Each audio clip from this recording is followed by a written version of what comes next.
அஸ்ஸலாமு அலைக்கும். இன்றைக்கி நம்ம உணவு தட்டில் ஒவ்வொரு பெருநாள் டைம்லேயும் நான் தர்றேன்னு சொல்லிக்கிட்டு இருந்த ரெசிபி பாரம்பரிய முறையில் பர்ஃபெக்டான மெஷர்மெண்ட்டோட ஒரு ஸ்டெப்பு கூட ஸ்கிப் பண்ணாமல் பாருங்கள்.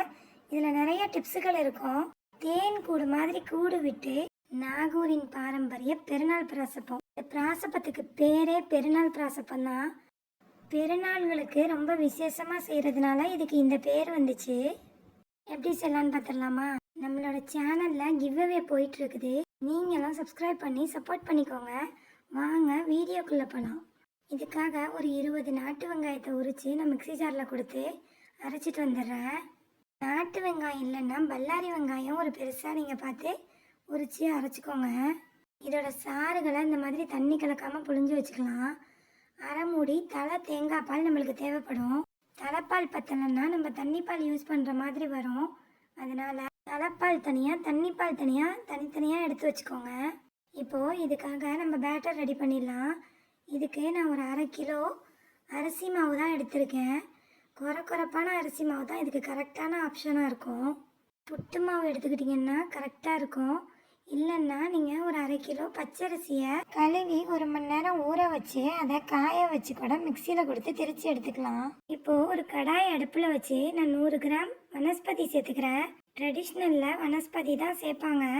இது கூடவே 2 சின்ன குழிக்கரண்டி சைஸ் ஆயில் ஆட் பண்ணிக்கிறேன். 2 துண்டு பட்டையை உள்ளக்க சேர்த்துக்கலாம். வனஸ்பதி உருகி சூடு வந்ததுக்கப்புறம் பட்டையோட ஸ்மெல்லே ஆயிலில் இறங்குற மட்டும் நல்லா பட்டையை பொரிச்சுக்கலாம். ஆயில் ஹீட் ஆனதுக்கப்புறம் இந்த பட்டை துண்டுகளை எடுத்து நவர்த்தி வச்சுக்கலாம். ஆயிலில் நல்லா சூடு இருக்க போகும்போதே மாவில் கொட்டி கலந்துக்கலாம். சூடோடவே நீங்கள் கலக்க போகும்போதே பராசப்பம் வெளியே நல்லா மொறுமொருண்டும் உள்ளே சாஃப்டாகவும் வரும். 1 கிலோ மாவுக்கு 10 முட்டை, 1/2 கிலோ மாவுக்கு நான் இன்றைக்கி 5 முட்டை எடுத்துக்கிறேன். அப்புறம் நம்ம எடுத்து வச்சுருந்த அந்த வெங்காய சாறையும் உள்ளே சேர்த்துக்கலாம். சில பேர் வெங்காயத்தை ஆயிலில் ஃப்ரை பண்ணி அந்த ஆயிலை மட்டும் ஊற்றுவாங்க. அப்படியும் ஊற்றலாம். இந்த மாதிரி வெங்காயச்சாறு எடுத்து ஊற்றி தலைப்பால் தேங்காய் பாலை கொஞ்சம் கொஞ்சமாக உள்ளே சேர்த்து நல்லா கலந்து விட்டுக்கலாம்.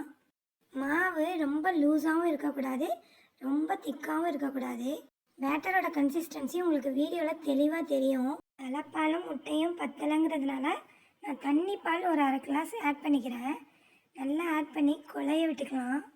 இது இந்த அளவுக்கு ஒரு இறுக்கமான பேட்டராக இருந்ததுக்கப்புறம் அந்த பொரிச்சு வச்சுருந்த பட்டையை ஃப்ளேவருக்காக மேலே வச்சு ஒரு 6 மணி நேரத்துக்கு மூடி போட்டு ஃபெர்மெண்ட் பண்ணிக்கலாம். வெயில் காலமாக இருந்தால் 6 மணி நேரம் தேவைப்படும். மழை காலமாக இருந்தால் 8 மணி நேரம் ஆகும். இந்த மாவு நல்லா இந்த மாதிரி சாஃப்டாக புளிச்சு வரணும். நான் 6 மணி நேரம் கழித்து திறந்து பார்க்குறேன். மாவு நல்லா புளிச்சு சாஃப்டாகிடுச்சு. இந்த பட்டை துண்டுகள் நம்மளுக்கு தேவையில்லை, அதை எடுத்து நவத்திடலாம். இந்த டைமில் நீங்கள் 1/2 ஸ்பூன் உப்பும் 1/4 ஸ்பூன் சோடா உப்பும் சேர்த்துக்கோங்க. சேர்த்து இதை ஒரு ஸ்லோ ஃப்ளோயிங் பேட்டராக நம்ம மேலும் தண்ணி ஊற்றி குழச்சி எடுத்துகிட்டு வந்துடலாம். ரொம்ப திக்காக இருக்கக்கூடாது. மாவை அள்ளி ஊற்றுனா இது ஸ்லோவாக ஃப்ளோ ஆகணும். அந்தளவுக்கு ஒரு கன்சிஸ்டன்சியை குழச்சிக்கோங்க. இப்போது வீடியோவில் உங்களுக்கு மாவோட ஒரு பக்குவம் கரெக்டாக விளங்கும்னு நினைக்கிறேன். 5-6 மணி நேரம் புளிச்சதுக்கப்புறம் அப்போ ஃப்ரிட்ஜில் தூக்கி வச்சு கூட நம்ம வேணுங்கும் போது சுட்டு சாப்பிட்டுக்கலாம். இப்போது ஒரு கடாயை அடுப்பில் வச்சு நல்லா தாராளமாக மூழ்கி பொரியிற அளவுக்கு ஆயில் அப்ளை பண்ணிக்கோங்க. ராசப்பம் ஒரே அளவாக இருக்கணுங்கிறதுக்காக நான் ஒரு பவுலில் அந்த பேட்டரை எடுத்துக்கிறேன். எடுத்து பரத்தின மாதிரி ஊற்றாமல் மாவை மேலேயே அப்படியே ஊற்றி லைட்டாக பரத்தி விட்டுக்கணும். நீங்கள் கரண்டியெல்லாம் யூஸ் பண்ணிங்கன்னா சரியாக வராது. பவுலாலேயே பேட்டரை ஊற்றிக்கோங்க. ஆயில் நல்லா ஹீட்டாக இருக்கணும். மீடியம் ஃப்ளேமில் வச்சு தான் நீங்கள் மாவை உள்ளக்க சேர்க்க ஒரு மூடி போட்டு 5 நிமிஷம் வேக விட்டுக்கோங்க. 5 நிமிஷம் வெந்ததுக்கப்புறம் இதே மாதிரி 2 கரண்டியை வச்சு பொறுமையாக திருப்பி விட்டுக்கோங்க. பராசப்பம் பொன்னிறமாக வந்ததுக்கப்புறம் திருப்பி விட்டு அதுக்கும் சுற்றி ஆயில் இருக்குதான்னு பார்த்துக்கோங்க. ஒருவேளை நீங்கள் எடுத்திருந்த மாவு ஆயில் குடிக்கிற மாதிரி இருந்தால் மேலும் ஆயில் ஆட் பண்ணி அடுப்பை ஹை ஃப்ளேமில் வச்சுட்டு லோ ஃப்ளேமுக்கு மாற்றிக்கோங்க.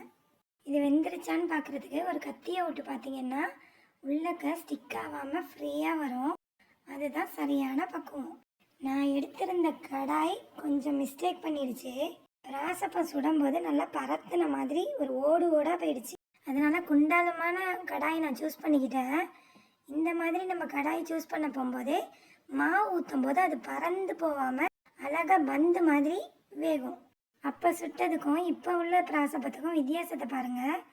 அழகாக இந்த மாதிரி பபிள்ஸாக வருதுன்னா நம்ம மாவு கரெக்டாக ஃபர்மெண்ட் ஆகிருக்குன்னு அர்த்தம். மாவு புளிக்கிறதுக்கு கரெக்டாக டைம் கொடுக்காம இதை ஒருபோதும் சுடாதீங்க. நல்லா 6லேருந்து 7 மணி நேரம் மாவை புளிக்க வச்சதுக்கப்புறம் நீங்கள் பிராசப்பாக சுட ஆரம்பிக்கலாம். ரொம்பவுமே ஈஸியாக பாரம்பரியமான முறையில் இன்றைக்கி எங்கள் வீட்டு ட்ரெடிஷ்னல் மெத்தட் பிராசப்பத்தை நான் உங்களுக்கு ஷேர் பண்ணியிருக்கேன். இந்த ஹஜ்ஜி பெருநாக்கு நீங்கள் இதே மெத்தட்லேயே ட்ரை பண்ணி பார்த்துட்டு எனக்கு கமெண்ட் பண்ணுங்கள். எப்படி பந்தாக நம்ம பிராசப்பம் வெந்திருக்குதுன்னு பாருங்கள். இப்போ இதை கட் பண்ணி பார்த்துடலாமா? இது வெளியே ஹார்டாகவும் உள்ள சாஃப்டாகவும் தான் இருக்கும். ஒரு பிராசப்பம் ஒரு ஆளால் சாப்பிட முடியாது. 4ல் 1 பங்கு தான் ஒரு ஆளால் சாப்பிட முடியும். 1/2 கிலோ மாவுக்கு 4 பிராசப்பம் வரும். 4 பிராசப்பத்தை 4 துண்டாக போட்டால் 16 பேர் 1/2 கிலோ மாவில் உள்ள பிராசப்பத்தை தாராளமாக சாப்பிடலாம். கோழிக்கறி, இறைச்சி கறியெல்லாம் இதுக்கு சரியான சைட் டிஷ்ஷாக இருக்கும். இந்த ஹஜ்ஜி பெருநாக்கு நீங்களும் இந்த மாதிரி ட்ரை பண்ணி பாருங்கள். வீடியோ பிடிச்சா லைக் பண்ணி ஷேர் பண்ணி சப்ஸ்கிரைப் பண்ணிக்கோங்க. வேறொரு ரெசிபியில் சந்திக்கலாம்.